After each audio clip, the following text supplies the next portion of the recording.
This is the GPS track for our Nantahala motorcycle camping trip. This is Monday, June 2nd. We left from central Kentucky, went to North Carolina and back. I started in Lexington, which is the top right, and Matt started in Louisville, which is the top left. We went down, met in Danville, and despite having a specific place to meet, it took us about an hour to locate each other. We had some nice Mexican food, then headed down on 27, got across on 129, which is the Rattlesnake. That's what this is. It's Kentucky's version of Tail of the Dragon. It's not as curvy as Tail of the Dragon, but it's a really nice ride. We rode from Somerset to London, so we're heading east here.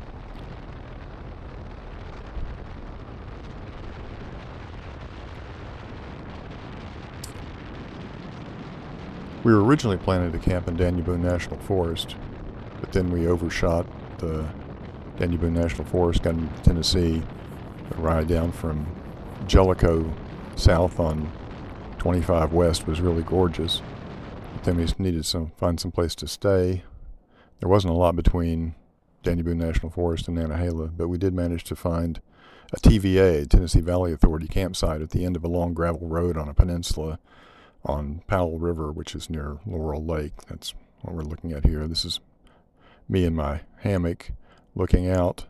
I'd had 2 hours sleep the night before, so I was totally wasted. So getting up Tuesday morning, June the 3rd, looking into my hammock, it's looking down toward my feet and then back up over my head.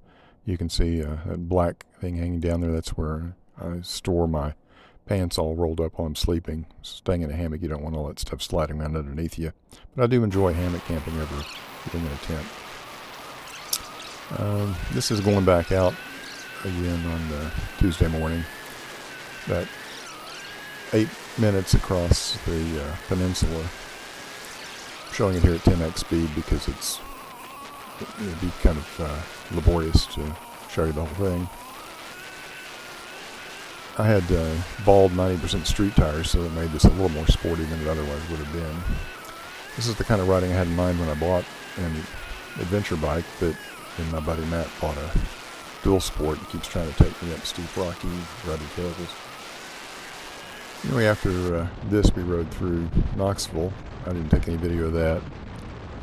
And then we took the scenic ride along the Little Tennessee River and Cherohala Lake. That's north of the Tail of the Dragon. We were riding the Tail of the Dragon north to south, but this is before we got to the Dragon. It's really scenic down through here. Very pretty. Riding next to the water.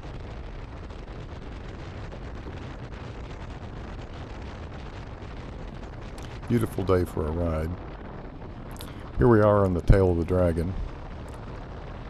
Again, we're riding it from north to south. I'm not including too much of this. There's 11 miles with 318 curves. So this will give you a feel for what it's like without showing you the entire Tail of the Dragon. We're old guys, so we rode this at 25 to 45 miles an hour, but we'd pull over and allow others to pass so everyone got to ride their own ride. It was great weather, not too crowded, Tuesday afternoon. Matt wasn't having too much fun by this time. He'd been riding his dual sport bike for a day and a half and was getting sore between his shoulders, getting some muscle pain.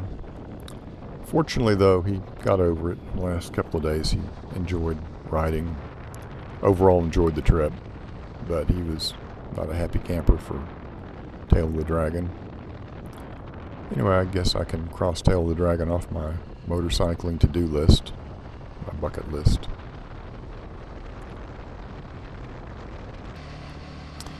My BMW G310 GS turned over 10,000 miles soon after the Tail of the Dragon. Commemorated that with the video. You can see it clicking over from 9999 to 10,000 here. We had a rest stop. It was just south of Topeka, North Carolina. We were on 129, which is the same as the Tail of the Dragon, but this was south of the Tail of the Dragon. About this point, Matt was succumbing to some sycamore pollen, so we had to head out of there pretty quickly. But we found another stop for a rest at a scenic overlook north of Nantahala Lake. We found some dispersed camping nearby off Joyce Kilmer Road on Nantahala Lake. It's not as primitive as we prefer, but it's pretty nice. It was quiet. We didn't have any neighbors, so it was an enjoyable stay there. Here we are Wednesday morning, June 4th. We stopped at a scenic overview at the start of the Cherohala Skyway. There are several of these overlooks along the very scenic Cherohala Skyway.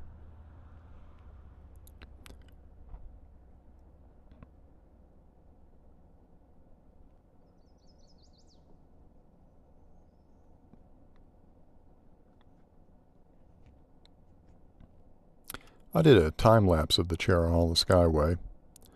It's not as curvy as the tail of the dragon, but there's a curvy climb up, and then riding across the curvy ridge with the elevation reaching about 5,300 feet. And then there's a curvy ride back down the backside, followed by a nice ride into Tellico Plains, where Matt and I had some delicious Mexican food. Gorgeous day of riding. Almost nobody up there.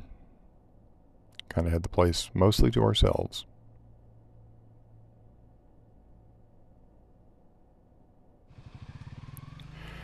We rode northwest to the Danube National Forest near LaurelLake. We rode down Bee Creek Road and then down Sawyer Campsite Road, this gravel road you see here. It's gravel and dirt. We passed under a downed tree, and we hoped that would discourage other people from coming over where we were camping. So we camped shortly thereafter. I left my bike parked up on the road, but Matt wanted to ride down into the campsite. Then Thursday morning, June 5th, we rode back out that dirt and gravel road. We were mindful of the approaching rain. We wanted to make it home before the rain started, and we succeeded in doing that. The ruts and the mud puddles on this road were all I really wanted to tackle, at least until I get my new knobby tires installed.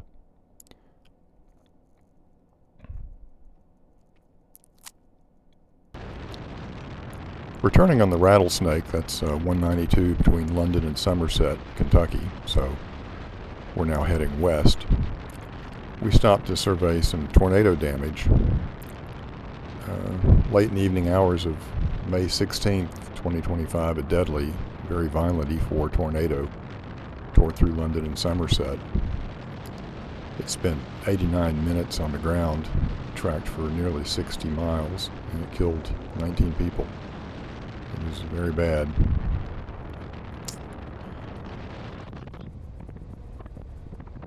So here's some of the pictures I took of that. From the side of the road, you can see the trees all bent over. Some of the background, there's a hillside where all of the trees were just torn off 20 feet up, leaving nothing but 20-foot tall stumps. All the debris littering around the side of the road. Crews have come by and cleaned up the road debris, but there were still bent trees everywhere and trees uprooted.